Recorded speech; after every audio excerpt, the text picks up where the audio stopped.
Hey everyone, this video is about the story of how I switched from using Aeroshell 100W in my plane to Philips XC20W50. Now I know you've noticed this little timeline of events that I have on the screen here, and right off the bat I want to apologize for the twangy sound of my voice in this because I'm recording straight to the computer's microphones. I've been thinking about getting a mic, and maybe I'll do that in the future. Anyway, back to the reason I switched oil, and I'm going to be adding some pictures to back up why I did it and tell you how it came to pass. So as you can see there on the left, a year and a half ago or so, whatever it was exactly, I went out to fly one time and I had a fouled plug. Pretty rough, and I got it cleared up with the with the little more power and leaning the engine and all that. And I took off and flew, and it happened another time or two, but it wasn't all the time. And then, as you can see there, on September of 2023, I made a trip. I had planned to make a trip to visit my son and his family in Massachusetts. I had done that a couple of years back and was doing it again. I took off from here one day, and of course, before I did, I checked everything, the plane with a fine-tooth comb. Everything looked good. Topped my oil off at just a bit over 6 quarts. When I say a bit over, I'm talking about like the top of the 6 is where I always go. Anything more than that, and it either burns it or blows it out over the crankcase vent or what, but it goes down quickly. So 6 is topped off for me. Anyway, I headed to Massachusetts. My first stop was in North Carolina after about 3 hours of flying. When I got there, I noticed, I filled up with gas and checked the oil, and I had burned 3/4 of a quart of oil in 3 hours. My normal burn, as long as I've been flying this plane since 2012, was about 1/2 to 3/4 of a quart of oil in 10 hours. So that greatly concerned me, and I didn't know what was going on. I called my son, canceled the trip, and after topping everything off, I turned around and came home. And I went and talked to a contact I have at Pinnacle Aircraft Engines in Summerdale, Alabama, only about 10 miles from my home, so that's my go-to place. But I got a guy there that's an expert, and I talked to him, and he told me had I called him, he said I would have suggested changing your oil from the Aeroshell 100W Plus to Philips XC20W50 and fly on. So I decided to take his advice. In October of 2023, on the timeline there, you can see I did. I changed the oil, and the filter at that time to Philips XC20W50, and he said every time I do it, add a quart of AvBlend, not CamGuard, AvBlend.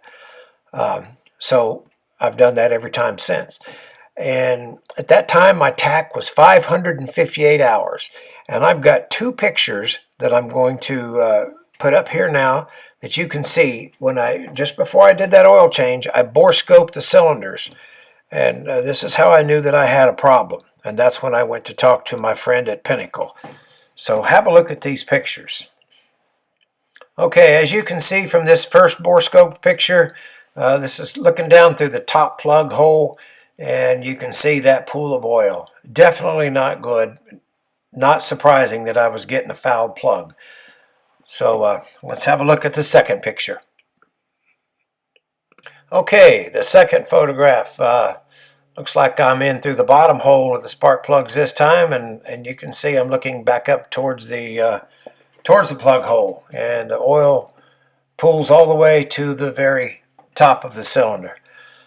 And that's what I was faced with. And when I talked to my friend about changing my contact at Pinnacle, he said I had talked to him about pulling the cylinder and honing it for me. And he said before going nuclear and doing that, it's worth changing the oil to Philips XC20W50. No promises that it's going to work, but it's certainly worth a try before going nuclear. So that's what I did. All right, back to the timeline. That was October of 2023 with a takt time of 558 hours. The next thing on the timeline is April of 2024. I did an oil change with another can of AvBlend, a 20W50XC, takt time 576. And then come on up to June of 2024. I don't know what my takt time was, but I took another picture. And I had noticed that I was not getting any more fouled plugs, anything like that. So that's why I took the picture. Let's have a look at this one.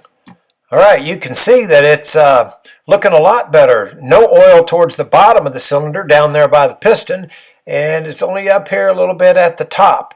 And also note here, if you refer to the second picture, especially that was in the video, you can see the difference in the score marks on the cylinder. They're not near as wide here, so it looks like that score mark area is getting less and less. So good news.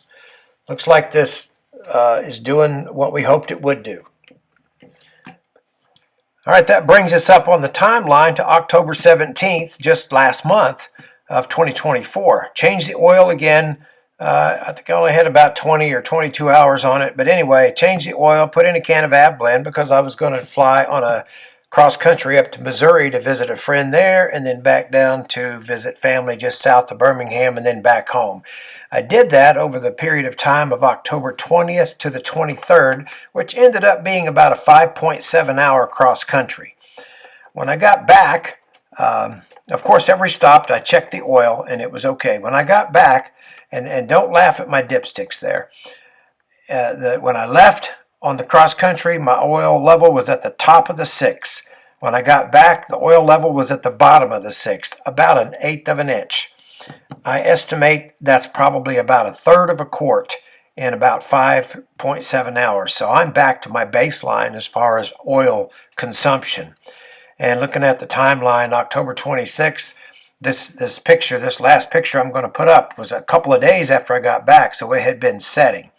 This ended up being a total of 36 hours since the first change to the Philips XC 20W50 with a can of AvBlend. So let's have a look at that last picture. All right, look at this. Doesn't that look good?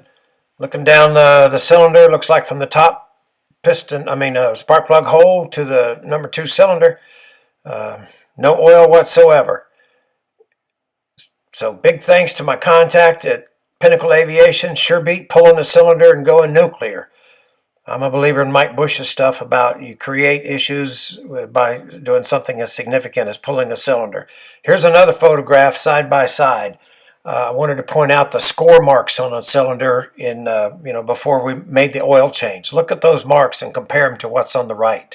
I know one's looking towards the top of the cylinder and the other's looking towards the piston, but you can still see they're much, much improved. So hope you enjoyed the video. Give me a like and subscribe, and thanks for watching.